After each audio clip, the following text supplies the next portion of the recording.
I never thought I'd die that day. I remember the smell of bleach from the hospital room, the feeling of a cold fore piercing through my skin, and then darkness. Cold, suffocating darkness. The next thing I knew, I was no longer in my body. I was watching the nurses screaming, my mom sobbing at my bedside, and the heart monitor flatlining. I was dead. As I floated up into this terrifying silence, I was suddenly snatched downward, not by choice. It felt like gravity had reversed. My soul screamed, but no sound came out. Then I saw it. Hell. A place so real, so horrifying, and so alive with suffering that even nightmares feel peaceful compared to it. And in that moment, an angel appeared beside me. His face was sorrowful, his robe glowing like fire. He looked directly into my eyes and said, Tell them this sin is dragging 80% of Christians to hell." I asked, "Which sin?" And when he told me, I broke. I cried in that place of torment, because I knew I was guilty too. Before I go any further, I just want to thank each and every one of you who's been supporting this channel. To my subscribers, those who've been commenting, sharing these testimonies, praying for others in the comment section, thank you. Your support is helping these messages reach more souls, and you have no idea how many people have written in to say they gave their life to Jesus after watching one of these testimonies. So, whether this is your first time here or you've been with us from the start, welcome to the family. This story you're about to hear is not a dream. It's not something I made up to scare people. It happened. It shook me to my core. And if God could save someone like me, He can save you too. Please watch till the end, and let God speak to your heart. My name is Ruth Daniels. I'm 34 years old, born and raised in Savannah, Georgia. I grew up in a Christian home, not perfect, but decent. We went to church every Sunday, sang in the choir, and always prayed before meals. But as I got older, I learned how to play the part without living the life.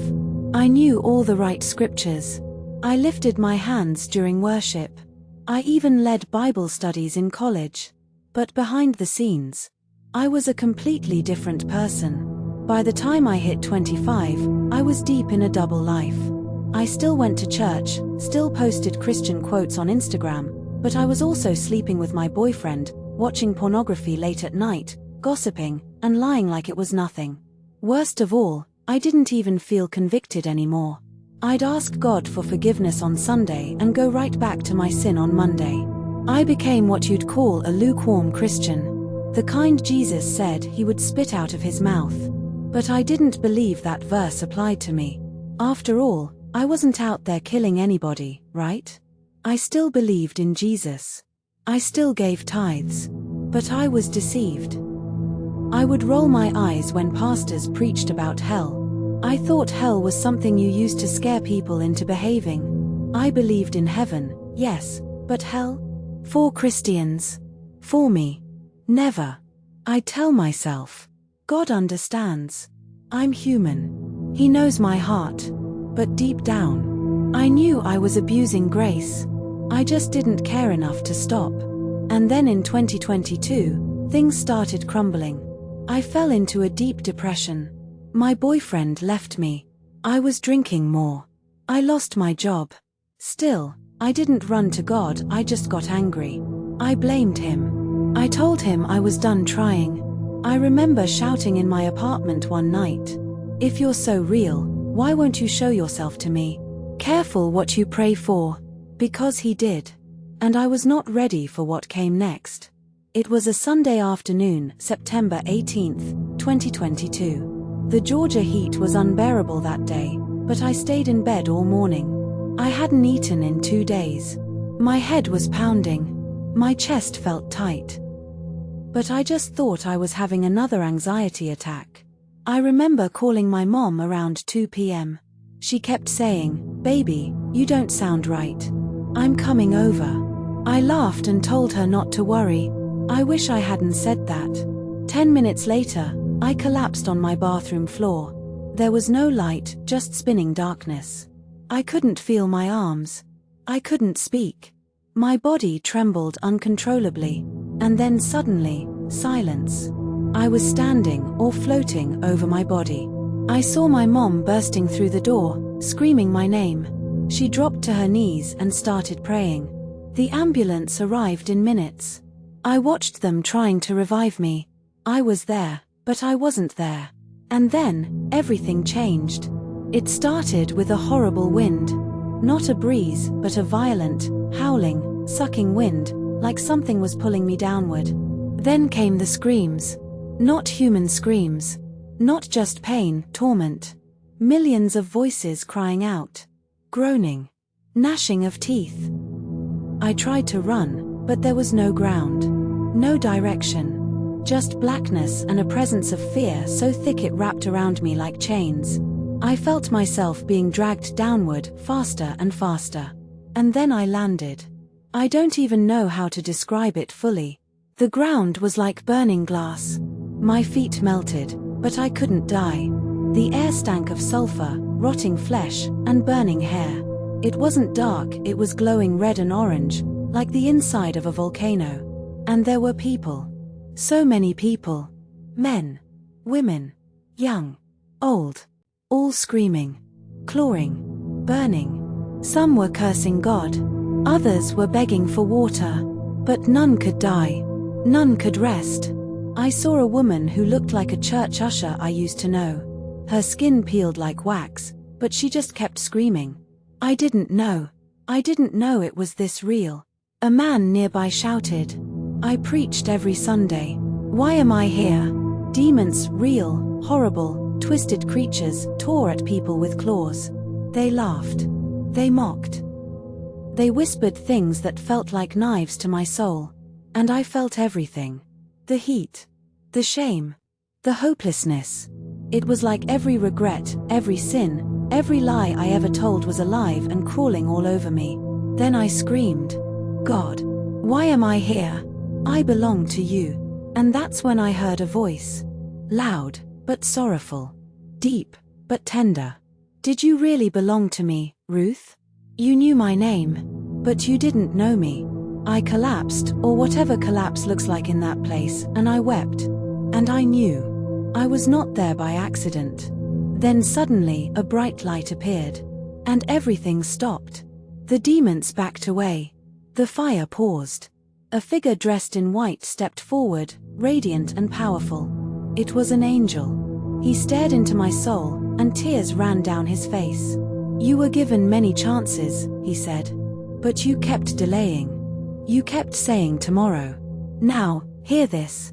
Tell them. This sin is sending 80% of Christians to hell.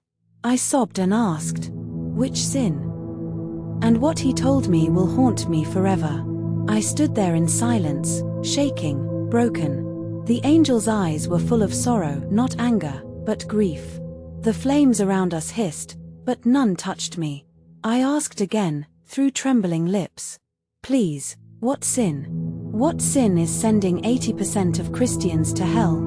He looked at me with compassion and whispered just one word. Unforgiveness. At first, I didn't understand.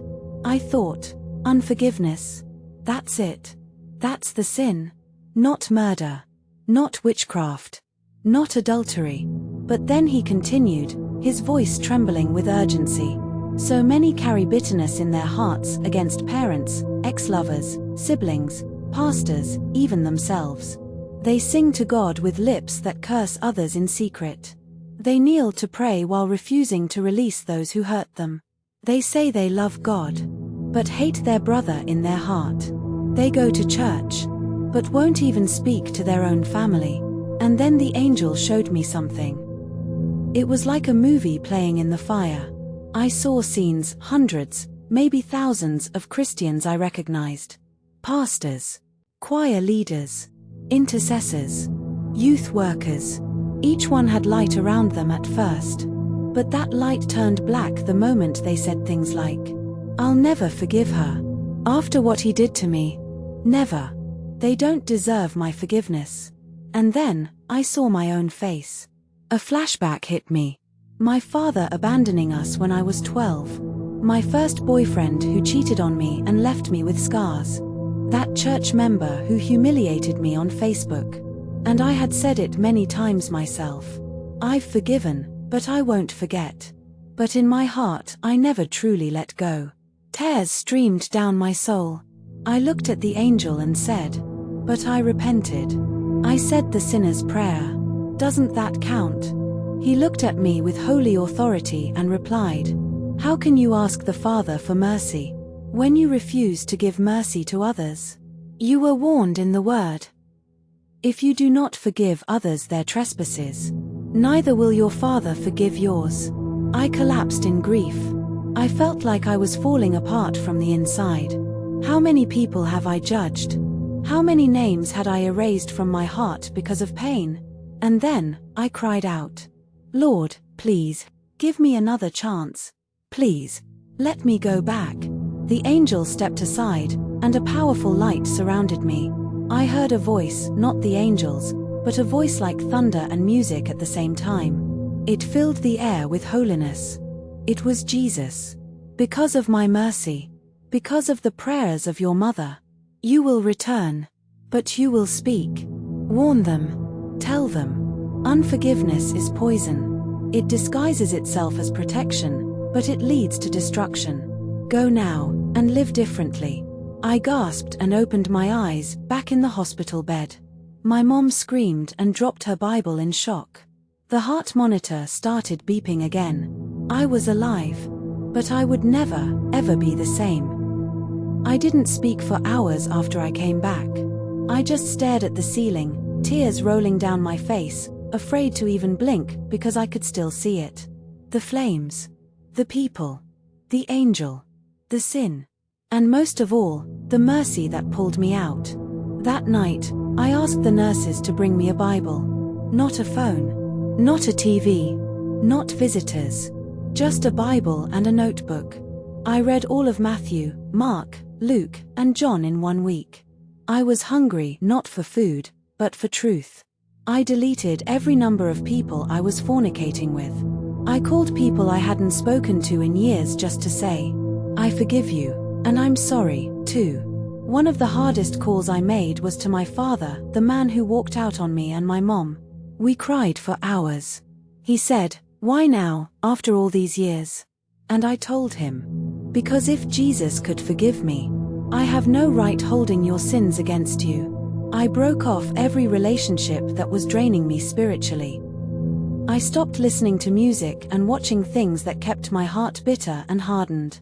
I joined a local Bible-based church. Not a flashy one. Not a hype show. Just people who love Jesus and are fighting to stay holy in a dark world. I'm not perfect. But I live every day like it's my last chance to love well. To walk in forgiveness, not feelings. To live with heaven on my mind, not grudges in my heart. Because after what I saw, I'll never gamble with my soul again. If you're watching this, please, search your heart. You may lift your hands in worship. You may serve in church. You may speak in tongues. But if there's bitterness, resentment, or unforgiveness hidden in you, you are not safe. I was one of those Christians who knew the Bible. But I didn't live it. And it almost cost me my soul. Hell is not just for murderers and witches. It's also for bitter Christians. Jesus said, "If you don't forgive others, your Father won't forgive you." That's not a suggestion. It's a warning. You can't carry a cross and a grudge at the same time. Please, don't wait until it's too late. Have you truly forgiven everyone in your life? Is there someone you avoid? A name that still triggers anger, pain, or silence in your heart? Don't leave this video without making it right. Because tomorrow is not promised. If my story touched you, or reminded you of someone who needs to hear this, please share it. Let this be more than just another testimony you watched. Let it be the moment God opened your eyes. Write down pointing backhand index comment below, "Lord, help me forgive." Or share your story. We're here to listen, not judge. Thank you for being here. May God keep your heart soft, your spirit ready, and your soul safe. Until next time, stay ready.